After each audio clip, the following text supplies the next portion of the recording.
All right, let's get right into it. We're about to challenge one of the biggest ideas in our modern world, the idea that you are your job. And believe it or not, our guide for this takedown is actually over 600 years old. But first, a quick question for you. Just think about your LinkedIn profile for a second. Your resume, your job title. Is that person, that super polished list of achievements and roles, is that really who you are? Well, according to some incredible wisdom preserved in the Sri Guru Granth Sahib ji, all of that, it's just a costume. Yeah, a temporary role that you're playing. It's a fascinating idea, right? And maybe even a little uncomfortable. So let's dig into where this comes from. So to really get this whole costume idea, we got to rewind the clock way back. We're going to look at this really radical takedown of social status that happened, centuries before social media was even a thought. You see, back in 15th century India, your identity wasn't something you got to choose, not at all. It was just handed to you at birth. Your social standing, your job, they were basically the same thing. It decided everything, right down to where you were allowed to live. And this social ladder, it was crystal clear. You had kings and priests way up at the top, and then laborers and artisans all the way down at the bottom. And there was no climbing that ladder. Nope. Whatever role you were born into, that was it. For life. But right in the middle of this super rigid system, a poet and saint named Bhagat Namdev comes along. He takes a look at this whole structure and, well, he basically says, you know what? I'm not so sure about that. He had a completely different way of seeing things. So Nanda's argument was, well, it was simple, but at the same time, totally radical. He said that whether you're living in a king's palace or working in a small oilman shop, you're really just playing a temporary part in the same big game of life. He looked right past all those external roles and saw that we're all just in this together. And back then, man, that was an explosive idea. Okay, so at this point, you might be thinking, all right, interesting history lesson, but what does any of this have to do with me today?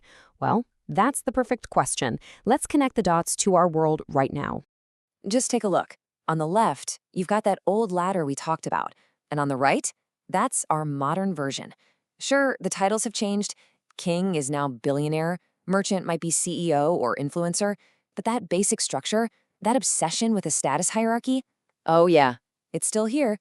We've pretty much just swapped one set of labels for another. And this is exactly where Bhagat Namdev's 600-year-old idea just hits so hard today. I mean, think about how much of our identity we pour into our careers, our bank accounts, our follower count. But if he's right, if these are all just temporary roles, what happens when they go away? What's actually left of you when the costume comes off? Okay, and this is where this philosophy gets really, really powerful.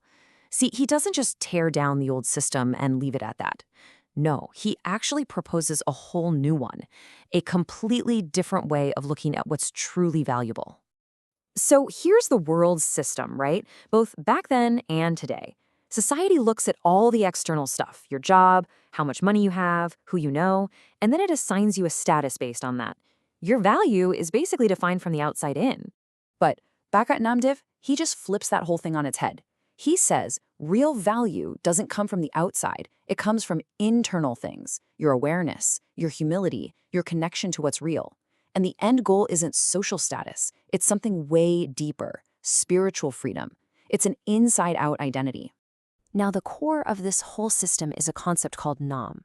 And look, this isn't some abstract, floaty spiritual thing. Let's make it practical. Think of it as just seeing the bigger picture in your day-to-day life. It's the difference between losing your mind in traffic versus realizing, hey, we're all just trying to get home. It's about acting with a bit of humility and catching yourself when your ego starts calling all the shots. So the big question is, how do we actually use this ancient wisdom in our crazy, modern, super busy lives? Okay, let's break it down into a simple, practical playbook. All right, here it is. Step 1, you have to separate your role from yourself. Yeah, do your job, be great at it, but don't let your entire identity become your job title. Step 2, stop building on shaky ground. Don't build your sense of self on things that can vanish overnight, like status or money or how many likes you get. That's just a house of cards. And third, and this is the big one, anchor your identity in something that no one can ever take from you. Your core values, your awareness, your truth. And hey, if you need a reality check on why this matters so much, just look around you. We see this play out every single day. CEOs get fired. influencers become irrelevant, politicians lose power. Any identity that's built only on an external position is, by its very nature, fragile. It's just not built to last. Which brings us to the final, and maybe most important, idea in all of this. It's all about one question, really.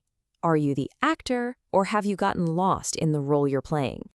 This one line really says it all. From this perspective, the king and the oil man, the CEO and the gig worker, the huge celebrity and the person nobody knows, they're all just actors.